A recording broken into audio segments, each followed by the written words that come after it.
This is the Senate Standing Committee on Health and Welfare. This is the 6th meeting of the year. The date is Wednesday, February the 16th, 2022. Madam Secretary, please call the roll.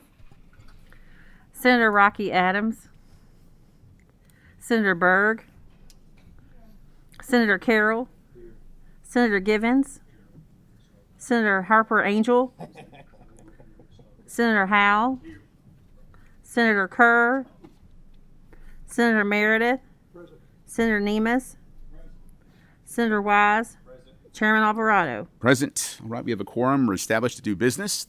The single item on the agenda today is Senate Bill 133, an act relating to reorganization. The sponsor, Senator Stephen Meredith. Senator Meredith, if you'd like to come to the table, introduce yourself, and begin your testimony whenever you're ready.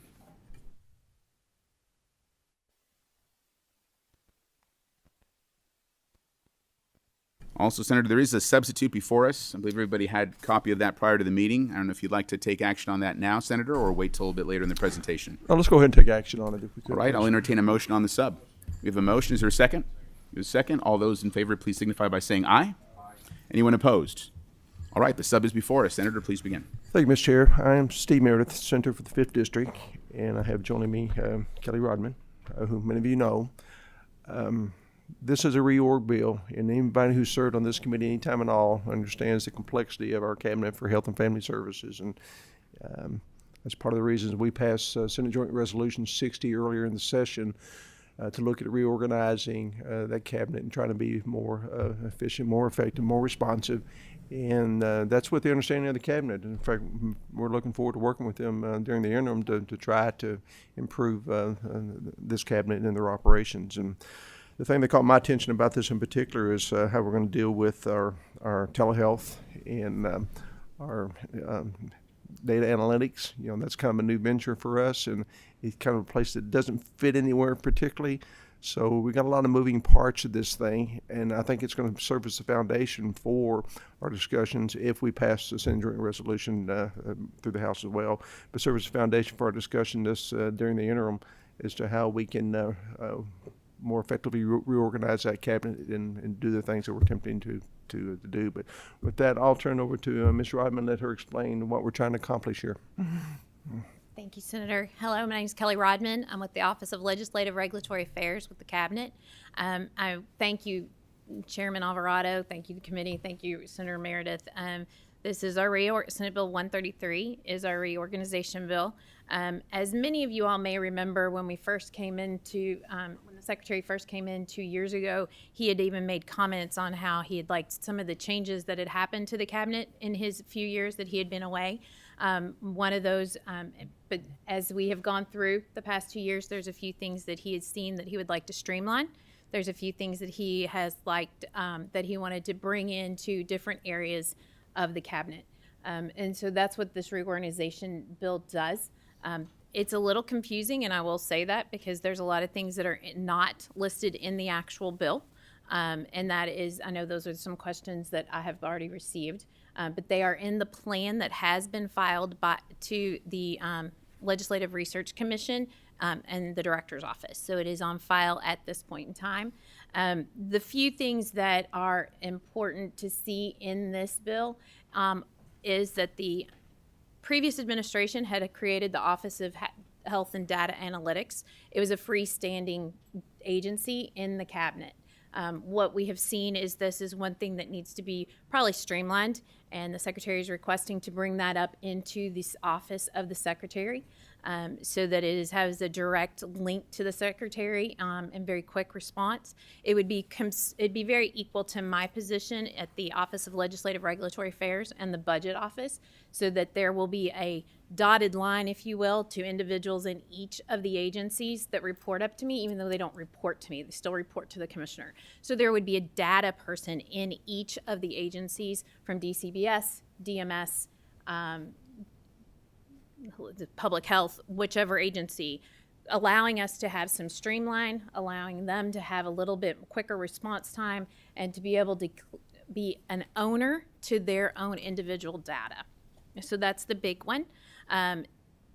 With we will be having, because of the way it's written in statute, we will have to abolish and reassign it or recreate it. So the Division for Health Benefit Exchange will stay under the Office of, with this committee sub, will stay under the Office of Data Analytics. The Division of Telehealth will be, along with the Division of Kentucky Exchange, Information Exchange, both of those will move over to the Office of Inspector General. The Secretary believes that this is a great move because it keeps the programs where programs need to be, so that the healthcare providers that are being regulated all have one agency to fall under versus having two different agencies to fall under. It would combine to one. What is not written in the bill, but that is in the plan, is that DCBS would be creating a new division of prevention. And in that division of prevention, and I apologize, but I can't remember all my titles here, Division of Prevention and Community Wellbeing. They will also have 3 branches that I would like to touch on, and that would be the Primary Prevention Branch, the Community Response and Wellbeing Branch, and the Prevention Evidence-Based Practice Branch. So that is something that we look forward to. You have heard throughout the interim and throughout the past 2 years that we have wanted to grow and change and make DCBS a little bit more modern and bringing it into into the 21st century, if you will. And so that's something that we are looking to do. The other big piece that would change that isn't seen is behavioral health. The Department of Behavioral Health, we have today we have the Division of Behavioral Health. We will be abolishing it and creating 2 new divisions, and again, bringing us up to the situation we are today in different types, using today's language. So one of those will be the Division of Mental Health, and then the second division will be the Division of Substance Use Disorder. So moving us more into being in line with situations and issues and concerns that are really impacting our state. There are several name changes that are going to be doing the same thing. There's nothing hidden. If you all have any questions, I'm more than glad to take any questions. Very good, thank you. So, any questions from the members of the committee? Senator Demas. Yes. How many employees will be affected? I mean, I know they're changing. I mean, are you adding employees, subtracting employees? It's neutral. So we will Just just be moving it. moving. We'll be Okay. moving. The fiscal impact is nil then? Zero. Okay. There's no. Thank you. You're welcome. All right, any other questions? Yes, Senator Carroll. Thank you, Mr. Chairman. Senator Meredith, I want to make sure I understand the big picture with all this. We still hope to move forward to study this summer the structure of Medicaid or the structure of the cabinet and maybe breaking it up.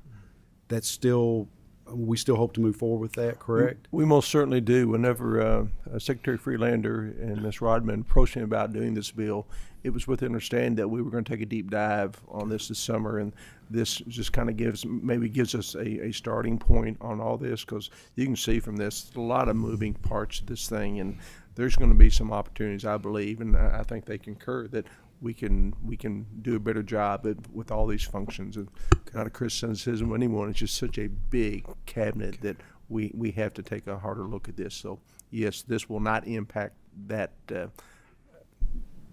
Senate Joint Resolution 60, that task force. Again, I think it just gives us a starting point. Excellent. And Kelly, thank you for being here this morning. It's always good to see you. From my understanding, there was a point in the past where the cabinet was not as big, and it absorbed more as time went by. And there was when there was more separation, there were issues with that. Do you have any historical perspective from those years? And does the cabinet support maybe separating some of these larger agencies to be more efficient in the operations? I don't have the historical data. Secretary was sorry he couldn't be here today. He would have liked to have been here. He is traveling to go to a CMS meeting with the Commissioner of Medicaid to speak on some things for our the state and for Medicaid itself. So he could not be here. He does have the historical data and the sectorial, so he's more than willing to share it. He has said that he was around when it was two different cabinets.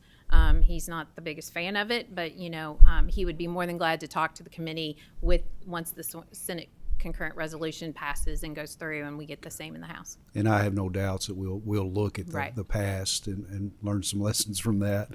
Thank you, Mr. Chairman.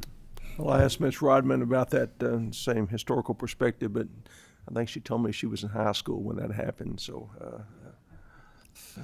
I wasn't here for that. I do know, Senator, but there was a lot of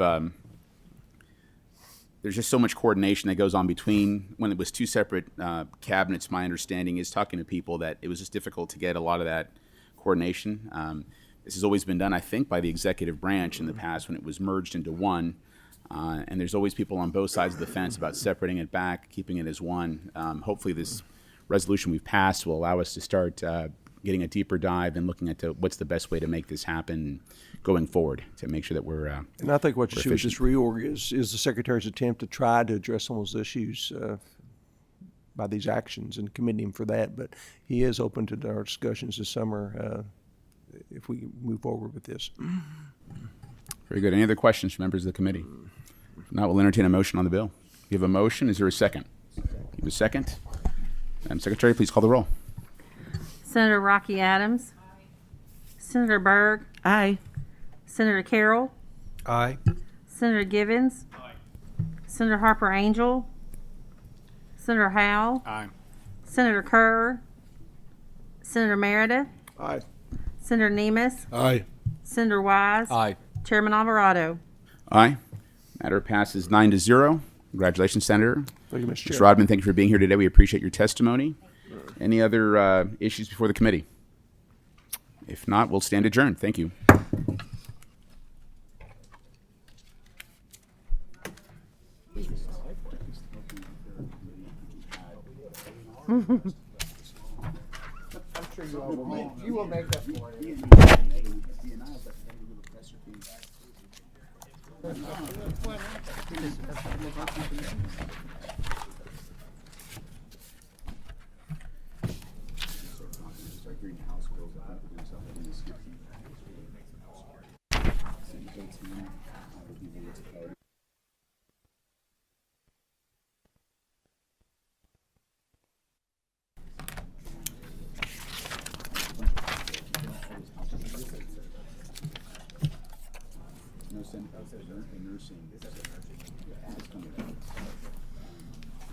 There's